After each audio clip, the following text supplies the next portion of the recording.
This video was created by VinylicPuma of VinylicPumaGaming. So in the last video, I really criticized Fallout 4 for what I perceive to be some of its biggest flaws and failures when compared to previous entries within the Fallout franchise. I figured that today I would counterbalance that video somewhat with a video talking about some of the reasons that Fallout 4 is awesome and is really the best Fallout game ever. So without further ado, these are 6 reasons why Fallout 4 is awesome and is the best Fallout game. Number 6, the settlement system.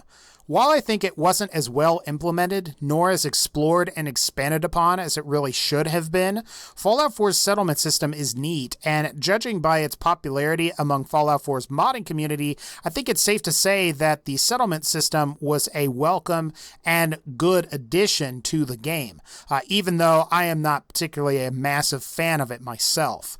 The ability to create a player home as well as create small towns and settlements is pretty cool. Some of the utility settlement objects that have been added in DLC are also quite nice. The ability to change the weather, cure radiation, craft food, weapons, and armor, and the ability to purify water, among other things, are nice convenience features. I will say that I'm not a huge fan of this system, mostly because it isn't really as polished or as fully featured as I would like. It would have been really cool to create towns that rival Diamond City or Good Neighbor.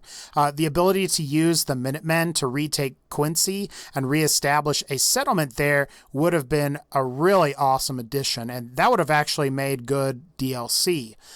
Or maybe you could help the ghouls at the Slog reestablish another settlement in the Glowing Sea.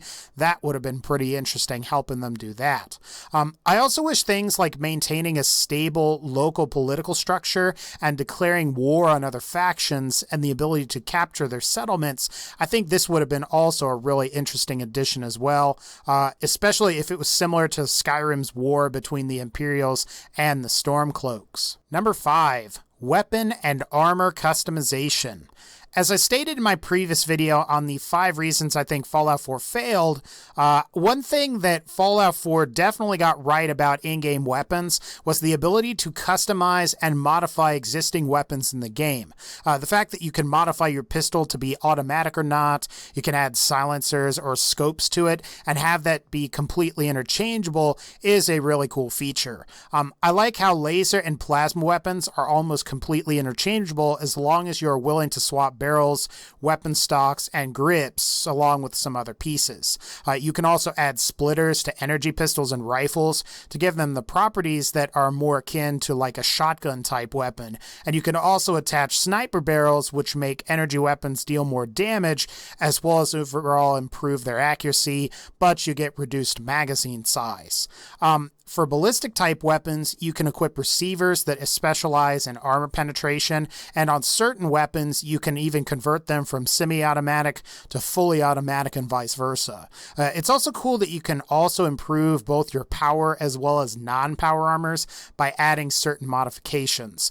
For non-power armor, you can reduce the weight of the pieces by up to 70% in some cases, which is really useful if you're a sneak character. And for power armor, you can add jetpacks. You can make modifications that affect the rate at which you gain experience. You can improve your perception, and there's also some stuff that allows you to improve your carry weight as well.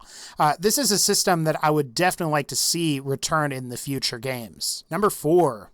Fallout 4 has a really good story premise. One thing that puts Fallout 4 above New Vegas, in my opinion, was Fallout 4's story premise. While I think we can all definitely agree that it should have been explored much more than it was, Fallout 4's premises and player characters are arguably the best in the franchise. No other Fallout game before it has had a player character that actually lived before the bombs dropped. The sole survivor is ultimately the missing link between the old and new worlds, and it would have been amazing if we could have explored their past and how it ultimately affected the future that we're currently in. It's really a shame this wasn't explored more by Bethesda via DLC, but it is what it is. Fallout 4's focus on these Institute and synths is also really interesting.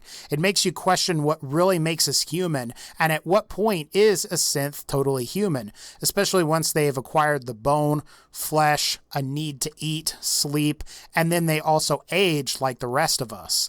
I'm surprised Bethesda didn't explore the idea of transhumanism at all, as that could have been really interesting as well.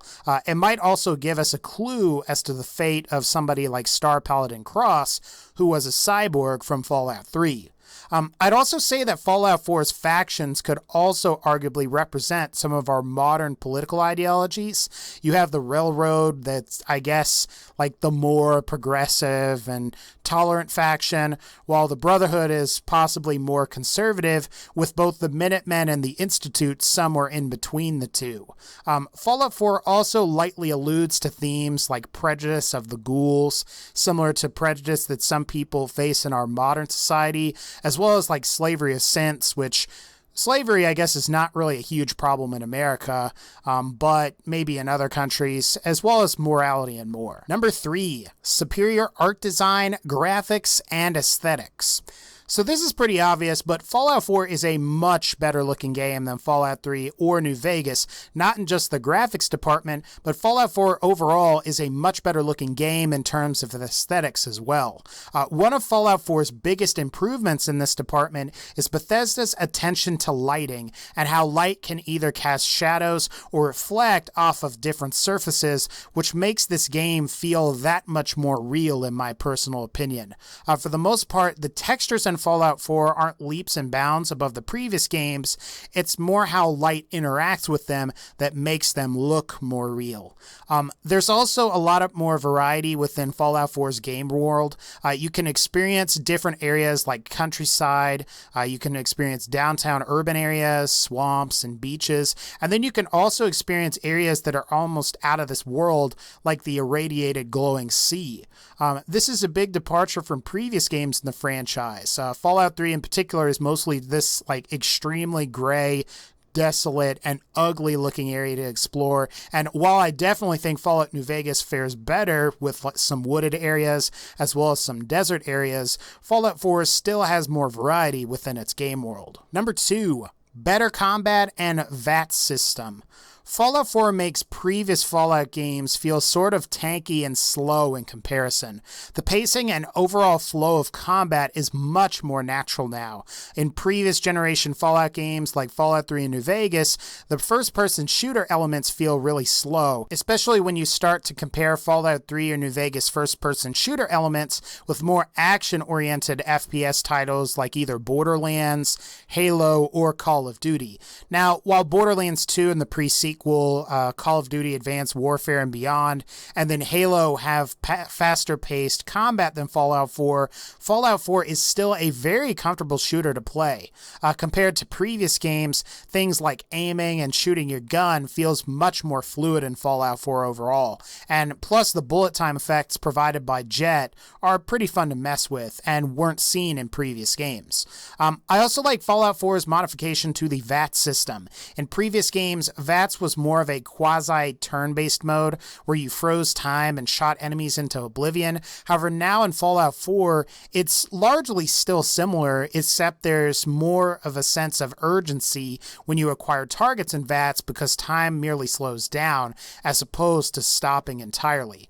Overall, though, the faster-paced combat is a welcome improvement in my opinion. Number 1, console mods.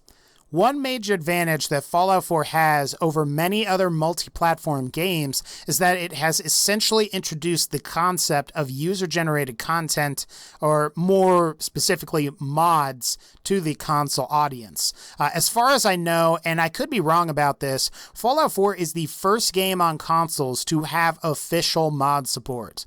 I suppose this is fitting considering that Bethesda was the first company to really innovate with DLC and expansion content on console.